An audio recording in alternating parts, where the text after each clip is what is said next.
ধন্যবাদ আপনাদেরকে। আপনারা জানেন কিছুক্ষণ আগে আমি জোহরের নামাজ পড়তে গিয়েছিলাম এই শাহবাগ মসজিদে। নামাজ পড়ার পরে আমাকে একজন কনস্টেবল এসে বলতেছে আপনার সাথে ওসি স্যার কথা বলবে। ওসি স্যার আমার ডিটেলস নিল।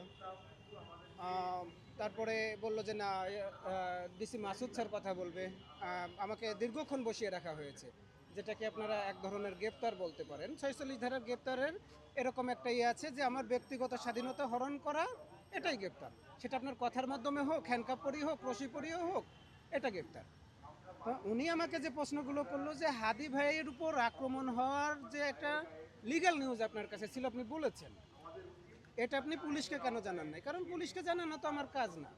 আপনার উপর জীবন নাশের হুমকি থাকতে পারে, আমার কাছে যদি নিউজ থাকে সেটা আমি আপনাকে জানাবো। আপনি পুলিশের কাছে যাবেন, জিডি করবেন, আপনি পুলিশের প্রোটেকশন চাইবেন, কাজটা কিন্তু আমার না। আমি কতটুকু চেয়েছি, আমি যতক্ষণ জানতে পেরেছি যে হাদি ভাইয়ের উপর আক্রমণটা হতে পারে, আমি হাদি ভাইকে বলেছি আপনি যদি পুলিশের কাছে না যান, আমার নিজেকে থেকে আপনাকে সেভ করতে হবে।